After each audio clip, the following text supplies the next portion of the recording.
Ladies and gentlemen, welcome back after a very, very long hiatus to the Muster Room podcast. Thank you for being with us. I know it's been quite a while since you've last saw this beautiful face of mine. Eric Potts is not here with us today. He'll be joining us later on in some other interviews via the internet, because technology is awesome nowadays. And of course, we have the beautiful Joe Ryder behind the camera. Say hi, Joe. What's going on, guys? Quick update for everyone who's been following us on social media, TikTok, Instagram. As you can see behind me, for those of you that are watching, we're in the brand new Muster Room podcast Officer Glick studio. We still have a lot more work to do over the next few weeks, but at least we're here for the first showing of hopefully many, many more that we're really excited to bring to you. So with that being said, super stoked to have this gentleman on our podcast. We've been wanting to have him for quite a while now. We finally were able to tie him down. Anthony D'Esposito, who has an array of different titles, Congressman, Detective, Fire Chief. I know you best as Anthony. We're so happy to have you here. Thank you for being here. Oh, Austin, thanks for having me, and thank you for all the work that you continue to do, both professionally and in the extracurricular world, for supporting law enforcement and men and women in blue. I hope that everyone realizes it doesn't go unnoticed. Well, thank you. I appreciate that. It's been an honor, truly, to be able to do this over the past few years, and I think we're just getting started. Yeah. So I'm really looking forward to it. But with that being said, let's just jump right into it. Yeah. Right. So for those who don't know who you are, I think many do. You've come like a national personality almost because of your role in Congress. But just kind of explain to everybody how you started off in the emergency services field. Sure, yeah. So I grew up in Island Park, which is a very small community on the South Shore of Long Island. And it's a blue-collar community, a lot of cops, a lot of firemen. I joined the ranks of the Island Park Fire Department the moment that I could at 18 years old. I was pretty active, became chief in 2009, and served as chief from 2009 to 2016. And had the opportunity to help lead my department in probably some of the worst times that we've seen, both with Tropical Storm Irene and then Hurricane Sandy. Being a first responder was something that really mattered to me even early on in life. And then went to Catholic high school, Hofstra University, so I always stayed local, worked local, and then was called to the NYPD in 2005.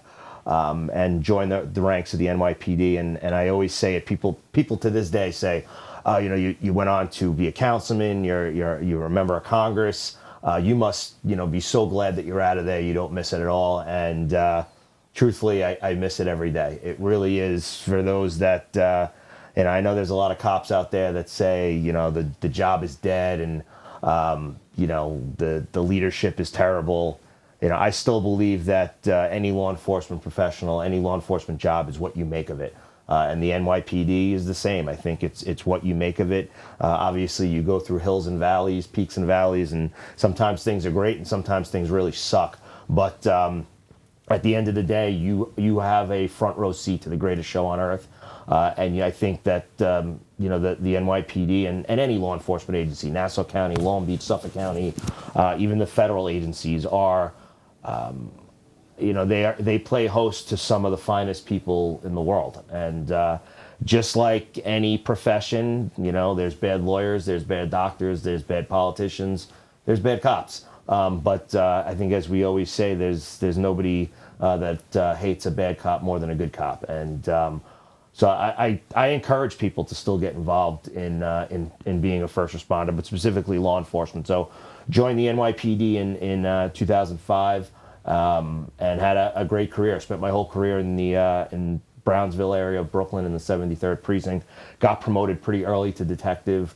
Worked on some awesome cases. I was the case detective on probably one of the first NYPD investigations that utilized social media for a majority of the evidence that was put into the grand jury. It was about a 2-year investigation, and we wound up, it was called Operation Tidal Wave. We wound up taking down 43 members of 2 warring gangs in Brownsville. So I think that was the beginning of sort of changing the way policing was done in the United States of America. I mean, now you look at it, and there's not a police agency in the world that doesn't utilize social media to investigate potential targets or crimes that are committed. So I had a great career, and then towards the end, just about in 2016, I was getting transferred to the Joint Terrorist Task Force, which I was excited for, and sort of out of nowhere, I got a call asking if I had any interest in serving on the Hempstead Town Board. So for those, I guess, listening at home that have no idea what the Hempstead Town Board is, the town of Hempstead is the largest town in the United States of America. It's about 820,000 people that live in the town, and the town board is the governing body of that municipality. So there was a vacancy on the town board representing the southwest corner of the town of Hempstead. I would have been appointed and then had to run that November in what was a special election. So 2016 was a presidential election. So usually in a presidential year, local races are not on the ballot. So it was a little bit of a scary situation, being a local race in a presidential turnout always creates some stress. But we took the challenge, and I took a leave of absence from the NYPD, which was probably one of the toughest decisions I've ever made in my life. And a lot of people were critical, saying, you're absolutely crazy. You have a great career ahead of you. You should finish, get your pension, and then go on to do whatever it is that you think is best. But I think, being a first responder, whether it's a cop, a fireman, paramedic, you have that want and that belief in your heart that you want to serve. And I think I looked at this as another opportunity to serve my community, and we took the shot, And so in February of 2016, I was appointed to the Hempstead Town Board. I ran in 2016, won my election in that presidential race, and then had to run again in 2017 for my first 4-year term. And throughout my tenure in the town of Hempstead, and really in politics and government, and I shared this story in one of my commercials for Congress, is, as a very, very young cop, one of the first nights that I was on patrol, I was sitting on the corner of Rockaway Avenue and Livonia Avenue in Brownsville. It was like July 2nd, steaming hot night in Brownsville. And I had the windows up, the air conditioning cranked, and I remember some veteran cop came, knocked on the window. He's like, big guy, what are you doing?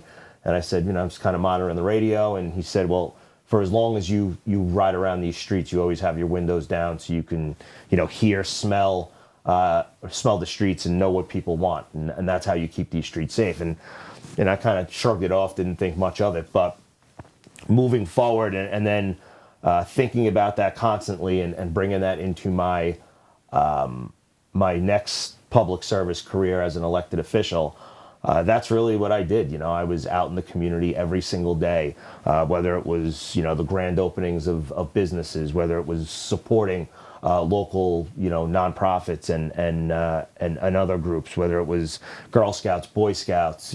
It's about being part of the community. And I think that that's really what it comes down to. You run an election, and elections can be, which we'll talk about, I'm sure, in a few minutes, can be very partisan and pretty nasty. But once the election's over and you're the winner, you have to govern for the people. I didn't get elected only to represent Republican conservatives. You have to represent everyone. And I took a district that was pretty even Democrat to Republican, so it wasn't a slam dunk district. And I won it in 2016, won it in 2017. I mean, in 2019, or I should say 2021, when I ran my last re-election for the town board, I won with over 70% of the vote. So I think that tells a story that, there wasn't just support there from conservative Republicans, but Democrats and independents alike. And then in 2022, there was an opportunity in the 4th Congressional District. Kathleen Rice, who was our former member of Congress, decided that she wasn't going to run. And there was an open seat. And this is a congressional seat that has been in Democrat hands for about 30 years. There's 76,000 more Democrats in the 4th Congressional District than there are Republicans. So people really looked at the seat like an impossible win. And it didn't really garner support from the federal, the National Republican Committee or the NRCC. But we saw an opportunity. If you think about sort of the pendulum that has been swinging in Nassau County over the last 5 or 6 years, I guess it really started in 2019. We had briefly lost the town supervisor seat for a short 2 years. We won that back in 2019. And we began to win in places that historically Republicans didn't win. In 2021, we had a great year in that we took the county executive, the DA, the county controller, and the county clerk. The DA was running, it was an open seat. The DA had gotten elevated to the appeals court by Governor Cuomo, so there was an open race. So in what would have been an election for county executive, where it probably would have been very local, we turned that campaign into one about crime, about fighting crime, about keeping our community safe. And we thought to ourselves, who better to represent that than someone who's done just that for 36 years of her life. She spent as a prosecutor in the Nassau County DA's office. She never ran for office, but she was well respected by cops, by investigators. And we found Annie Donnelly, who really came out of nowhere. She had no money in the bank. She wasn't really known outside of her house and her colleagues. And she was running against a sitting state senator with about $3.2 million in the bank. And was the dean of the Long Island Senate delegation. But what he didn't realize is he sort of signed his retirement wish when he supported and helped craft the cashless bail and criminal justice reform. And I think that that's really what it's about. When you come to places like Long Island, you can be a Democrat, you can be an independent, you can be a Republican, a conservative, and maybe on the federal level, we fundamentally disagree about certain policies and protocol. But when it comes down to your local stuff, what do you really want? You want to be kept safe. You want to be able to let your kids play in the street without being clipped by a stray bullet. You want your snow plowed. You want your parks to be clean. And that's really what Republicans have represented. And what else do you want? You want common sense.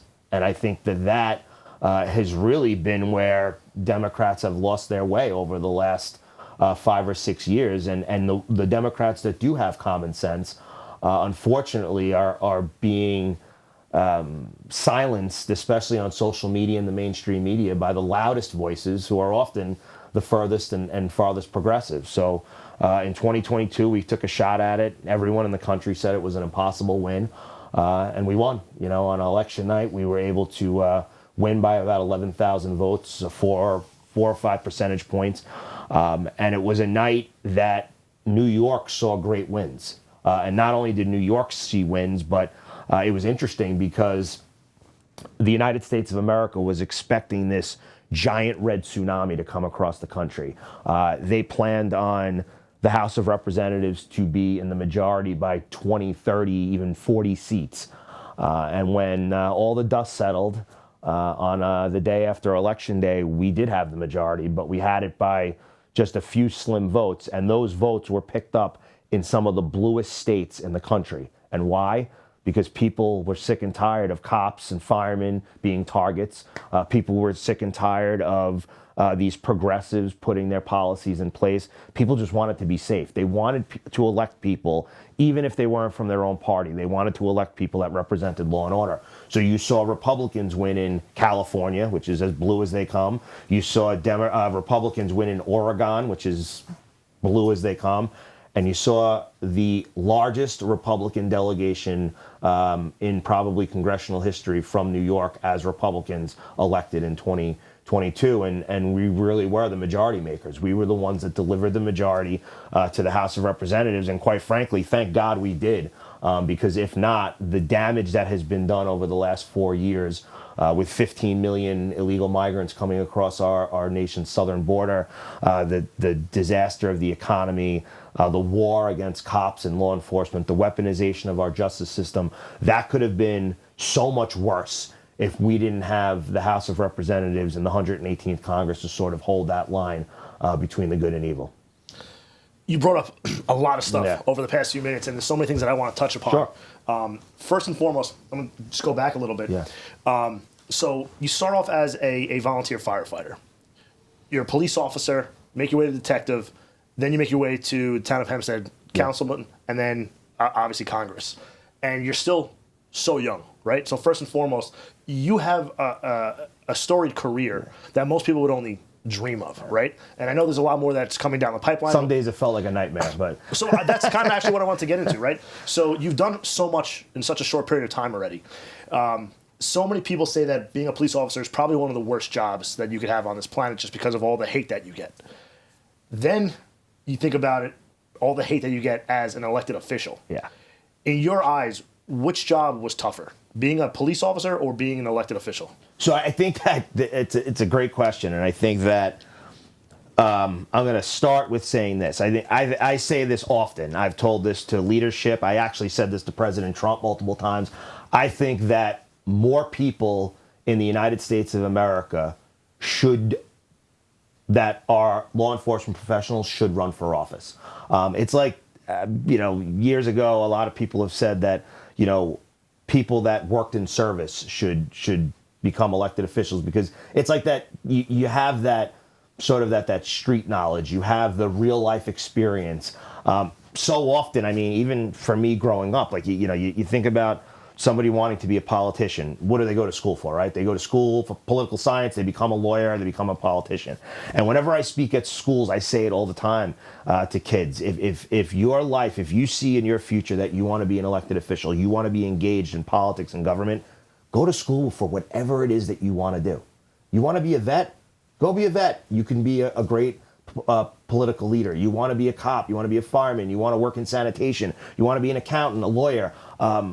There's so many opportunities for so many, but I think that when you say what's a tougher job, being a cop, we say it all the time. There's a reason why most law enforcement agencies have the times of service that we do, right? There's a reason why the NYPD for almost forever has said you can do 20 years and then you can retire, because we see things, we smell things, we deal with things that really humans are not made to deal with. But in that process, depending on the type of investigator or cop that you are, I think it changes you. I'm not saying every cop, but I will tell, for me, I mean, my fiance tells me that, we've been together for a long time, and she says that, the person that I was when I joined the police department and the person that I was when I left the police department are two different people. You're not a better or a worse person, but I think you're probably a little bit harder, right? You're not as full of emotion as perhaps you once were. I mean, you think about nights that you spend in a crime scene where, you're literally, eating dinner a couple of feet away from dead bodies. I mean, that's not real life. That's things that people in the military and again, law enforcement professionals see. So when you ask yourself, kind of what was tougher, that stuff is tough. You bring that home. Sometimes the night terrors, the nightmares, you think about the times that we have served in law enforcement and the war that there's been on cops. I mean, I remember the days following Ramos and Lou being assassinated, and just like this heavy thickness over the city that every time you suited up to go out on the street, you thought like something else was going to pop off, and we were headed for an even bigger disaster. And you think about some of the lowest times in the NYPD, really a lot of them have been within the last 25 years. But we've also seen some great victories in our storied history. And so when you say which is tougher, I mean, being a law enforcement professional is a tough job. It's long hours. It's really, I think what you put into it. And when you have, especially as an investigator, you're investigating and you got those homicides or the shootings, and you really want to bring for multiple reasons. You want to bring justice because you want the family to have closure, but you also want to have justice because it's an ego thing. There's no detective that's going to tell you, I want to investigate a crime and I'm only doing it because, I just want to put the bad guys away. No, you want to win, right? That's what this is about. It's about investigating. It's about finding the perp. It's about putting them behind bars. It's about getting them in the box, getting them to give it up, and then following it through to prosecution and putting them in jail. So all that is tough. But being an elected official is just sort of comes to a different realm, and especially a federal elected official where your face is always on the national news networks, and it's tough. We could say it in any career, but I think politics must draw the biggest maniacs out of the woodwork. I mean, some of the things that have been written and said on social media about me, towards me, I mean, nobody would say in person. I mean, these are just straight up keyboard warriors. Some of them you don't even know who they are.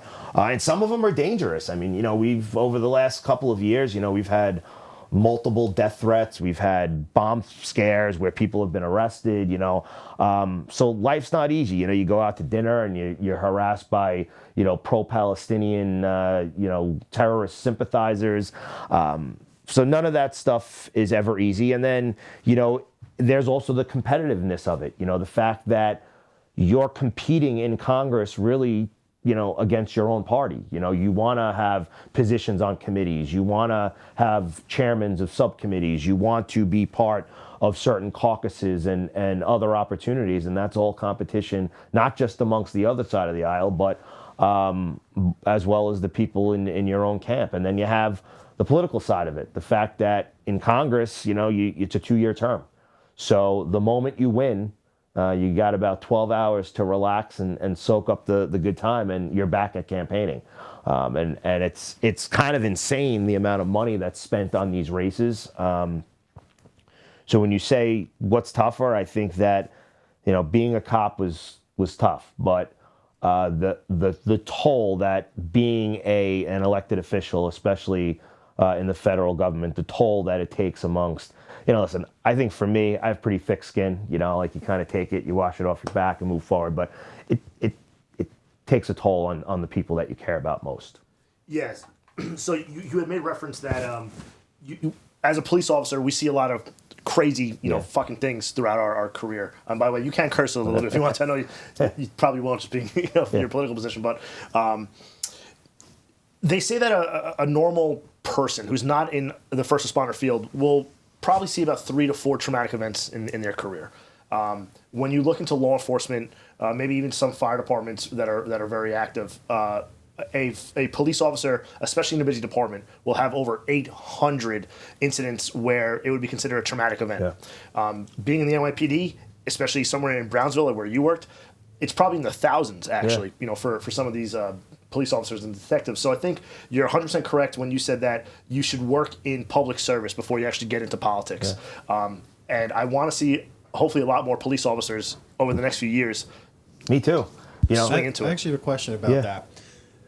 Now, there's a bunch of political action committees out there that help veterans try to run for races. Are you aware of any that actively promote first responder candidates, or do you think that's something that maybe should be created to promote first responders? There are a few. One that I am able to help facilitate is a PAC called Empire Strike PAC, and it is a PAC that supports New Yorkers, but it will support New Yorkers on the federal level that support law enforcement. So obviously, over the last 2 years since it's been in place, it's really only supported conservative Republicans running for federal office because not many of them openly support law enforcement and law enforcement professionals. They may say they do. They may show up at parades and want to take a picture. They may say on National Police Officers Day how thankful and lucky they are to have you. But when it's about putting your voting card and supporting the law enforcement officer's Bill of Rights, or standing on the floor of the House and recognizing a member of law enforcement who has been killed or injured, if they're not willing to do that, if they're not willing to put their name behind it, if they're concerned because they're afraid the AOCs and the Rashida Tlaibs of their party are going to strike out against them, well, then that's not something that I'm looking to support them. I want to talk more about your time in Congress because I think a lot of people don't truly get this opportunity to speak to somebody who represented them in Washington. Yeah. You were part of a whole bunch of different committees.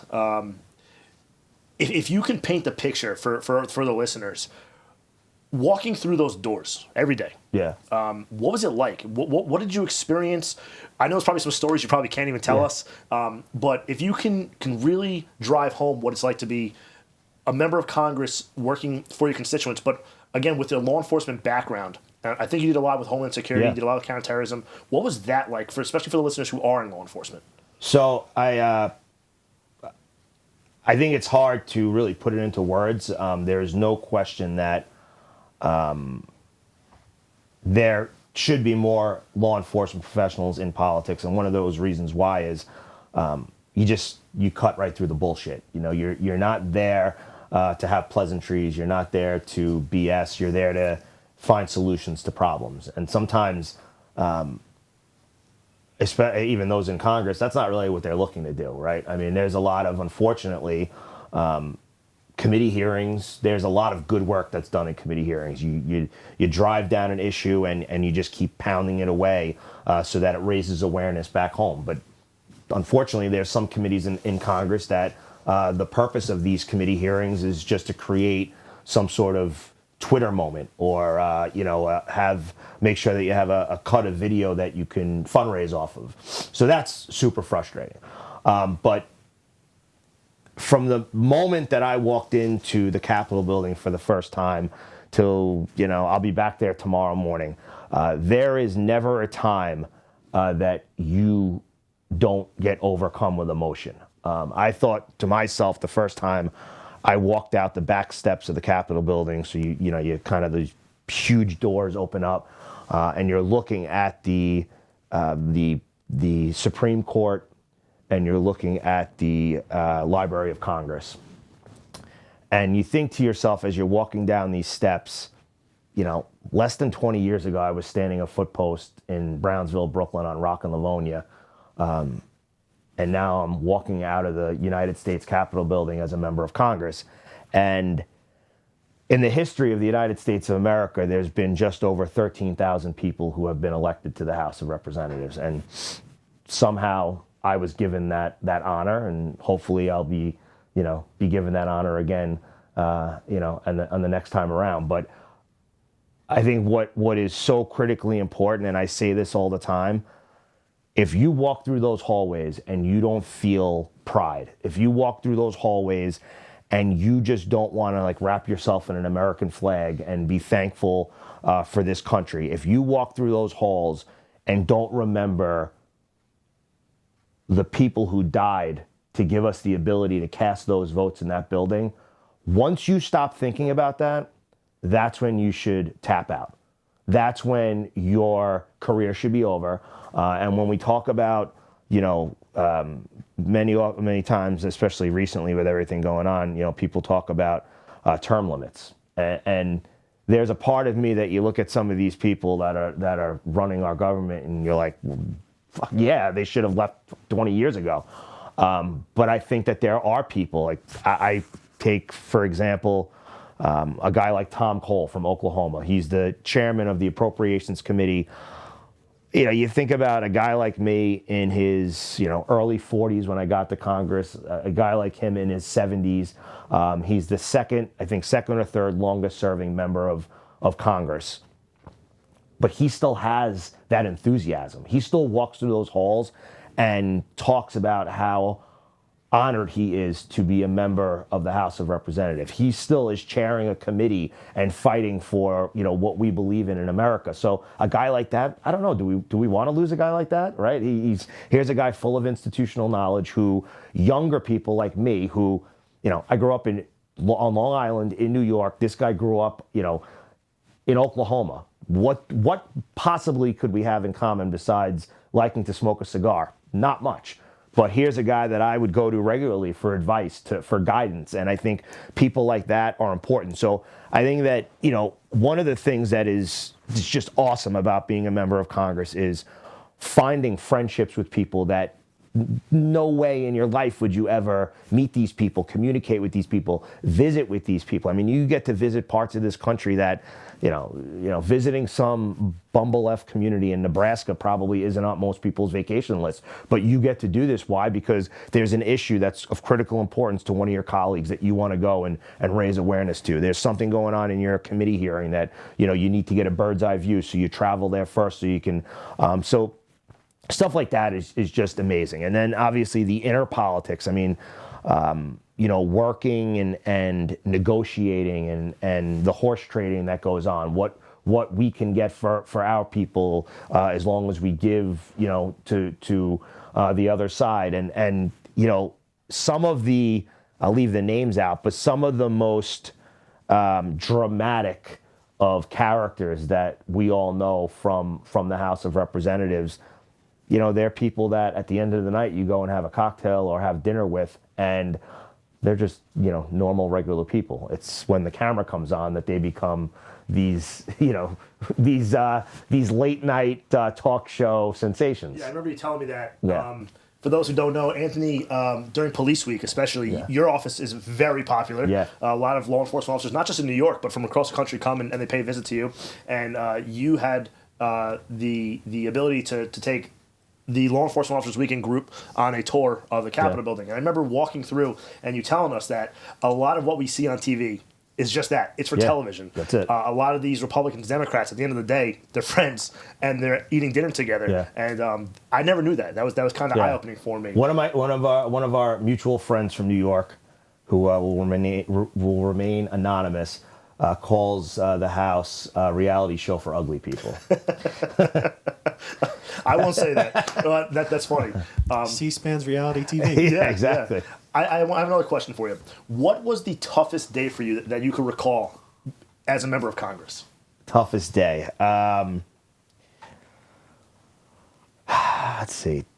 I think the toughest day that I had was probably.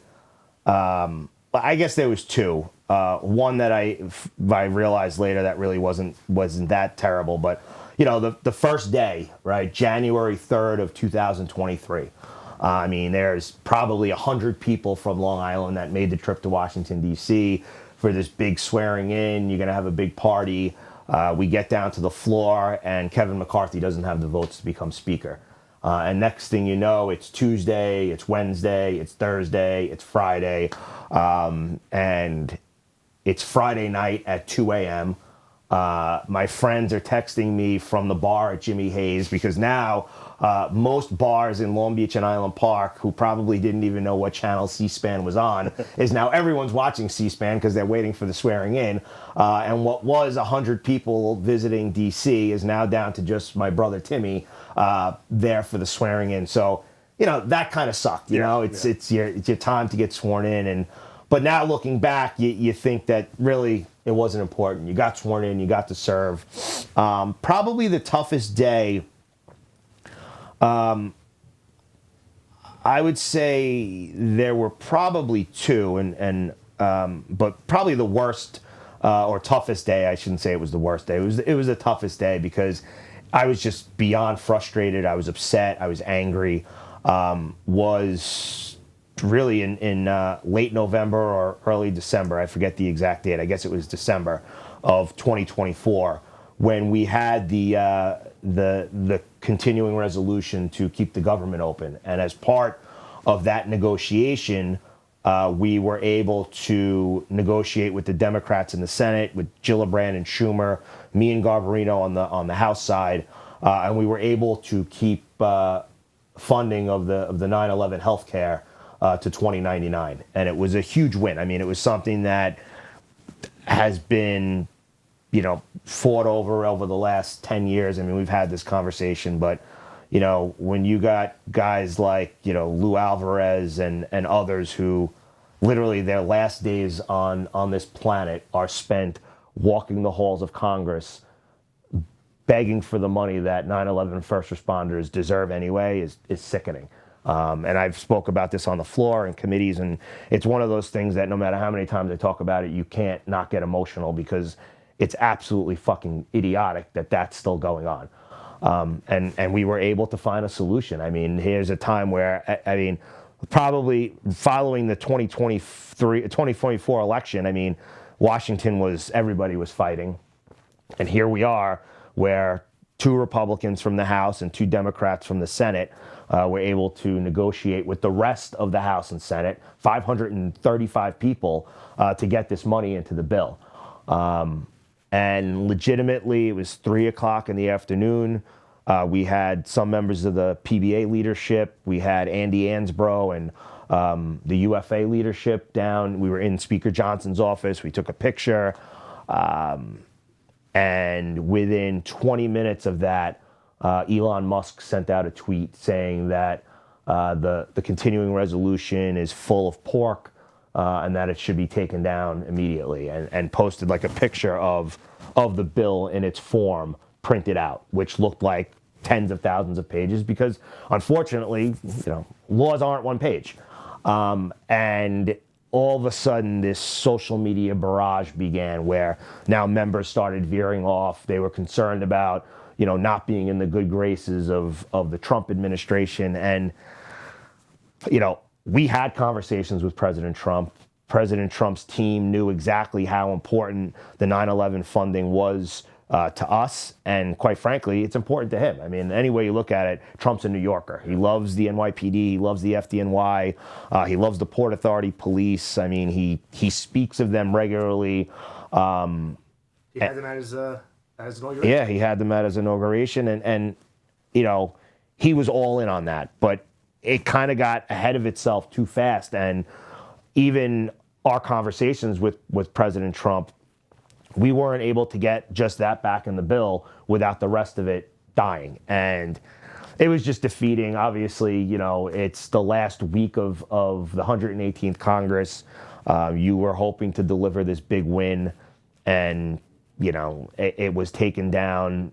And quite frankly, it was taken down in a way that it shouldn't have been. It should have, if there was an explanation needed for that bill, I would have happily given it. But instead, it was looked at just because it was too many pages that it was full of pork. And I don't think that there's anybody that we know or anybody that's listening at home knows that suffers from 9/11 related illness that thinks that any of that money is pork. And it was finally a time, and you talk to guys like Pete King who, fought this battle for many years. And I will tell you that for a long time, members of the House and the Senate, they really thought that 9/11 healthcare was a Northeast region issue. It was a New York, New Jersey, Connecticut issue. Deal with it. And now you fast forward, 23 years, and there is somebody suffering from 9/11 related illnesses in every congressional district in the United States of America. So that was definitely a tough and disappointing day. And then secondly was probably, October 7th and the attacks in Israel. Obviously, for me, I've represented the most concentrated Jewish community in New York State for my entire elected career. So since 2016, I've represented, what is the 5 towns, and as a member of Congress, represented the most Jewish congressional district in the country. And I've always been a staunch supporter and fierce fighter for the state of Israel and the people of Israel, making multiple visits to Israel over the last couple of years. And some Sundays after going to events, I have to remember to take my yarmulke off before going into mass, So that's how much time I spend with the Jewish community. And that just brought it to a different, and to see the hate-filled anti-Semites come out of the woodwork, and some of which I served with in Congress, was just mind-boggling. And then, that really is what kind of elevated the violence and the threats against me even higher. I had, Palestinian supporters following me around the Hill. Obviously, I took Speaker Johnson to Columbia University, and we walked right into those encampments and told them exactly how we feel. So that was a tough day, and just in that, again, it was one of those things that just divided America, and just to see what I always thought was just the right thing, right? We support our allies just like we would hope they would support us. And just to see the hate, and quite frankly, and the sad part was the hate from people who you never even knew they had hate in their hearts, and then all of a sudden they were the most vicious human beings you've ever encountered. That was a pretty sad day. Yeah, and I know you know this because obviously you're a big supporter of Leo Weekend, but after October 7th, we had quickly learned that almost the first 59 people that were killed that day, aside from what were occurred during the attacks at the music festival, were all police officers, Jewish Israeli police officers. Yeah. 59 of them were killed, and Leo Weekend had the honor, thanks to the Davis family, of raising nearly $60,000 for those families. And unbeknownst to us, Israel is actually an anti-union country. Mm-hmm. So it's actually illegal for them to accept the money. So it's very difficult for us to get the money actually to the hands of the families. And through the International Police Association, I actually have some of their stuff right here. And you can see the 60th anniversary of the IPA Israel right there. And actually, I have a few of those that I'm gonna hand to you after this. I'm a paying member. Okay. Yeah. If you don't have that, I'm gonna get you it. I even paid my 2025 dues if they're listening. So obviously Leo Weekend and a lot of law enforcement are huge supporters of Israel too, because I think, on our side of the aisle, I guess we could say, we see the tragedy that occurred in Israel, that it reminds us staunchly of 9/11. Yeah. Right. It was Israel's 9/11. And unfortunately, it's probably only a matter of time until we have another major attack here in the United States. But that's here nor there, and I know we're kind of running low on time.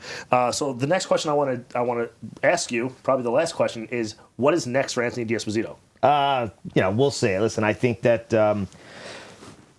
I'm going to be 43 Saturday or next week. So old. Yeah. So old. There's a plenty ahead. Listen, the opportunities that I've had thus far have been amazing. I mean, from fire chief to detective in the NYPD to serving in the Hempstead Town Board to being a member of Congress. I mean, the places I've seen, the people I've met, the relationships that I have. I've been now out of Congress for, I guess just over a month and a week. And I've spent more time in D.C. over this last month than I have home.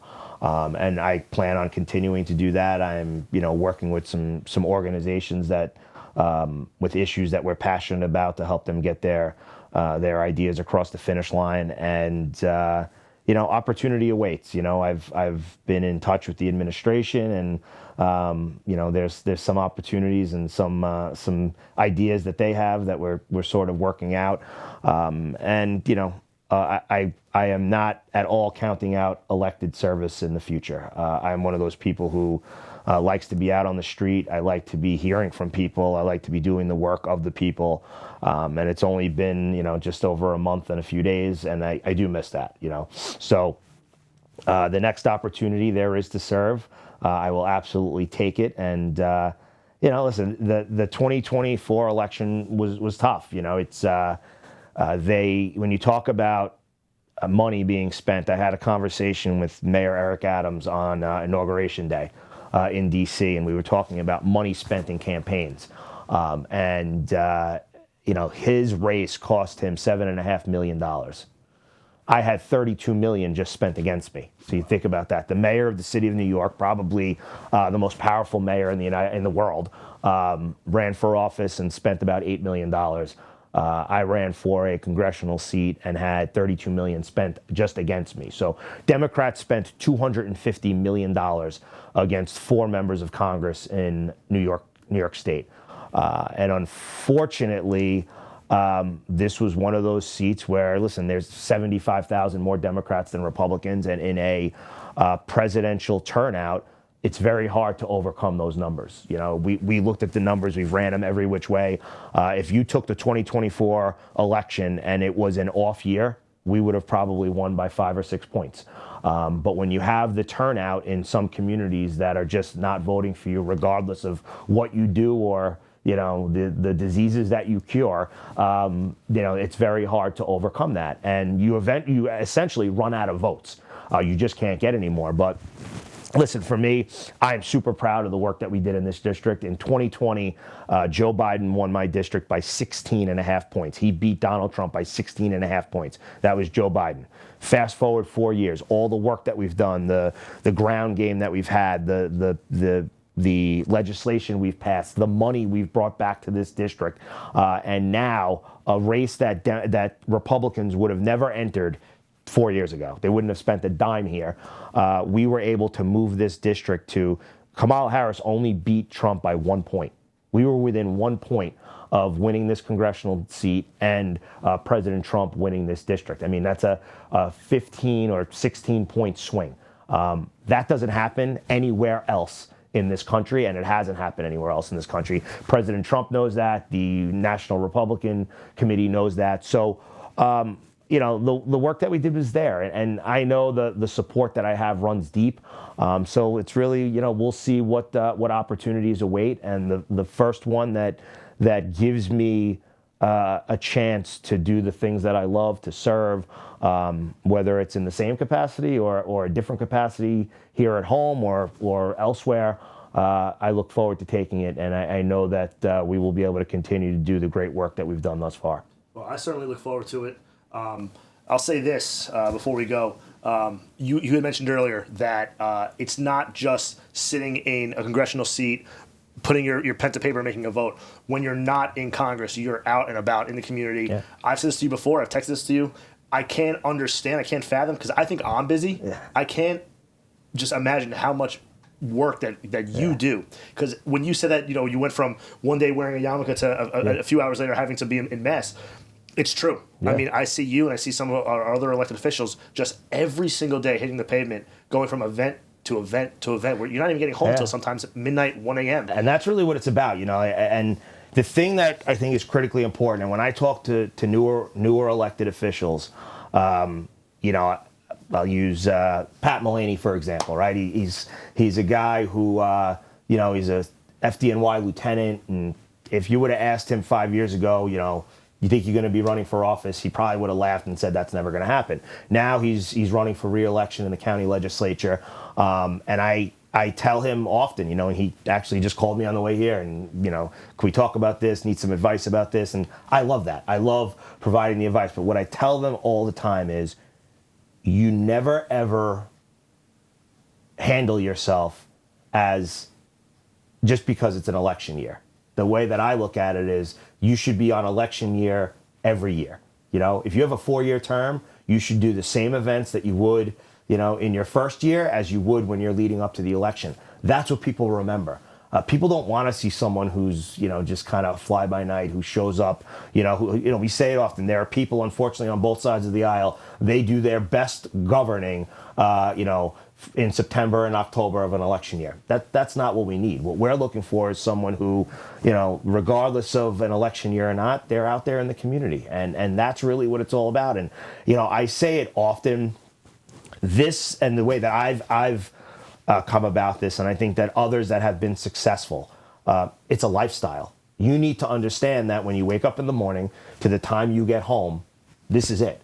You're going to the events, you're going to meetings, you're talking to neighbors, organizations, and it takes a toll. It takes a toll on your family, it takes a toll on your friendships, but I think that's the way you're successful. And quite frankly, that's the way we win seats like this. That's how you win in a district with 70,000 or 75,000 more Democrats, because you've been around these communities. You drive through Long Beach, you drive through Oceanside, you go up to Garden City, and I'm proud to be on a lawn sign in front of somebody's house when you know that they're a registered Democrat. I'm okay with being on someone's lawn as a lawn sign with a Democrat next to me. It means that, I guess, I've crossed the line. I've shown that this is not about partisan politics. It's about doing right for the people. And I think that that's really what's critically important. It's the brand that I've built. It's making myself as accessible as possible. I mean, I sometimes answer emails or instant messages, and people are like baffled that it's actually me sometimes answering those messages. Commenting on Facebook. And not a staffer. Yeah, and I think that that's important. I think that you need to, whether it's social media or otherwise. I mean, if you're not reading and understanding what people are thinking, first of all, you can get caught off guard out in the community. But secondly, you should want to know. And when they're spewing total bullshit, you want to put them in their place and let them know they're wrong. Yeah. Well, we have about tens of thousands of listeners and followers between social media and the Muster Room podcast. Yeah. So, last few words, what do you want to say to them? Just thank you all for listening. Thank you for supporting law enforcement and men and women in blue. I want to thank LEO Weekend for all the work that they continue to do. Those of you out there that serve, continue to stay safe and know that there are many leaders and elected officials that have your back each and every day. I hope you all can follow me on my social media. My Facebook is Anthony D'Esposito. My X or Twitter is at Anthony Despo. And my Instagram at Anthony Despo. And we'll make sure to plug that on there as well. Yeah. So, Anthony, again, Thanks. can't thank you enough for Stay being on safe, here. Man. And look forward to seeing where you go in the future. Same here. Thank you.